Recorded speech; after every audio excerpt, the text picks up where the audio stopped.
हरि ओम। आइए आज एक प्रेरणादायक कहानी देखते हैं। एक विद्वान साधु थे जो दुनियादारी से दूर रहते थे। वह अपनी ईमानदारी, सेवा और ज्ञान के लिए प्रसिद्ध थे। एक बार वह पानी के जहाज से लंबी यात्रा पर निकले। उन्होंने यात्रा में खर्च करने के लिए पर्याप्त धन साथ में लिया और एक हीरा संभाल के रख लिया। ये हीरा किसी राजा ने उनको उनकी ईमानदारी से प्रसन्न होकर भेंट दिया था। सो वे अपने पास न रखकर किसी अन्य राजा को देने के लिए ही यात्रा कर रहे थे। यात्रा के दौरान साधु की पहचान दूसरे यात्रियों से हुई।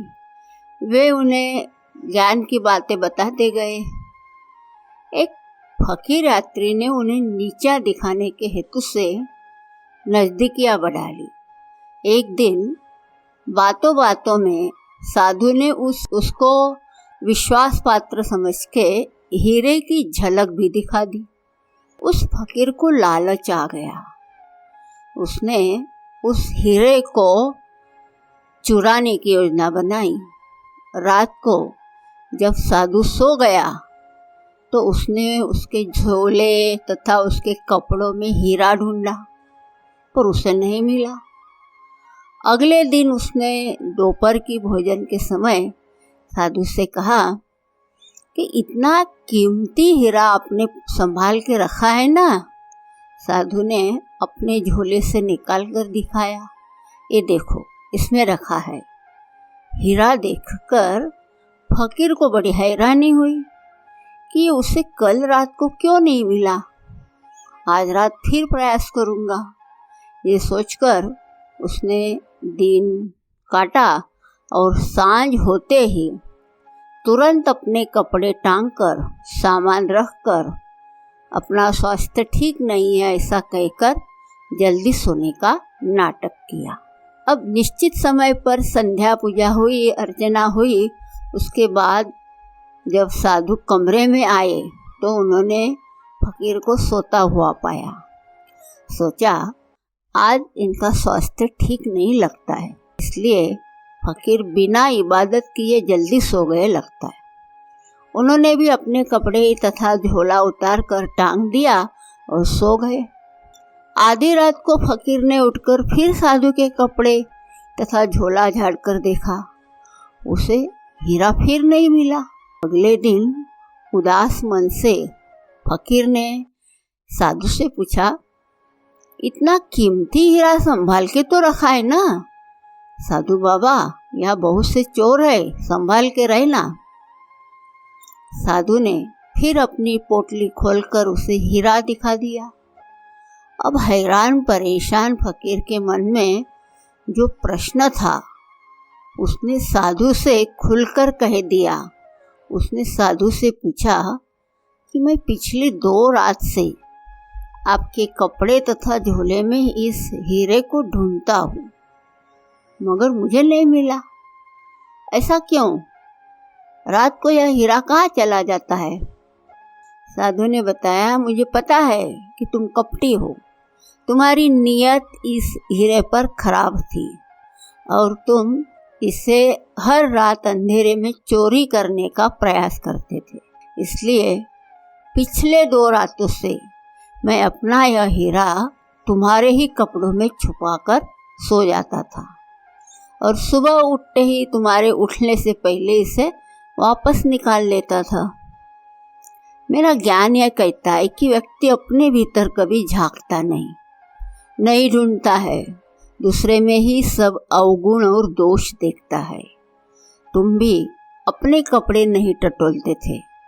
फकीर के मन में यह बात सुनकर और ज़्यादा ईर्ष्या और द्वेष उत्पन्न हो गया। वह मन ही मन साधु से बदला लेने की सोचने लगा। उसने सारी रात जागकर एक योजना बनाई। सुबह उसने जोर जोर से चिल्लाना शुरू किया, हाय मैं मर गया, मेरा एक कीमती हीरा चोरी हो गया, और रोने लगा। जहाज के कर्मचारियों ने कहा, तुम घबराते क्यों हो? जिसने चोरी की होगी वह यही होगा। हम एक एक की तलाशी लेते हैं, वो पकड़ा जाएगा। यात्रियों की तलाशी शुरू हुई। जब साधु बाबा की बारी आई तो जहाज के कर्मचारी और यात्रियों ने उनसे कहा, आपकी क्या तलाशी ली जाए? आप पर तो अविश्वास करना ही अधर्म है। यह सुनकर साधु बाबा बोले, नहीं, जिसका हीरा चोरी हुआ है उसके मन में शंका बनी रहेगी, इसलिए मेरी भी तलाशी ली जाए। बाबा की तलाशी ली गई। उनके पास से कुछ नहीं मिला। 2 दिनों के बाद जब यात्रा समाप्त हुई तो उसी फकीर ने उदास मन से साधु से पूछा, बाबा, इस बार तो मैंने अपने कपड़े भी टटोले थे, हीरा तो आपके पास था, वो कहाँ गया? साधु ने मुस्कुरा के कहा, उसे मैंने बाहर पानी में फेंक दिया। साधु ने पूछा, तुम जानना चाहते हो क्यों? क्योंकि मैंने जीवन में जो पुण्य कमाए थे, एक ईमानदारी और दूसरा लोगों का विश्वास। अगर मेरे पास हीरा मिलता और मैं लोगों से कहता कि ये मेरा ही है, तो शायद सभी लोग साधु के पास हीरा होगा इस बात पर विश्वास नहीं करते। यदि मेरे भूतकाल के सत्कर्मों के कारण विश्वास कर भी लेते तो भी मेरे ईमानदारी और सत्यता पर कुछ लोगों का संशय बना रहता।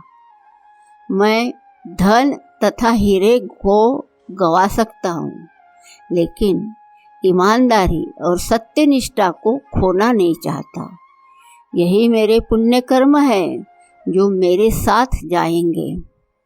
उस फकीर ने साधु की माफ़ी मांगी और उनके पैर पकड़कर रोने लगा। तो मित्रों, एक न एक दिन हम सबको यहाँ से जाना है, लेकिन जाते समय हमारे पास हमने जीवन भर कितनी धन संपत्ति जमा की, वो हमारे साथ नहीं आने वाली है। हमारे साथ आने वाले हैं सिर्फ हमारे कर्म की पूंजी, अर्थात अच्छे कर्म किए हैं तो पुण्य और बुरे कर्म किए हैं तो पाप। यही हमारे साथ आने वाला है। ये इतना अटल सत्य होने के बावजूद हम लोग इसको भूल जाते हैं, और जो भौतिक खजाना है, धन दौलत, नाम शोहरत, इज्जत, कीर्ति, ये सब जमा करने में ही पूरा जीवन लगा देते हैं। इसलिए जीवन में ईमानदारी से, सत्यनिष्ठा से कर्म करते हुए जो भी जीवन भर की पूंजी जमाई है, अच्छे मूल्य है, वही हमारे साथ आएंगे। वही हमारे लिए असली हीरा है। हरि ओम।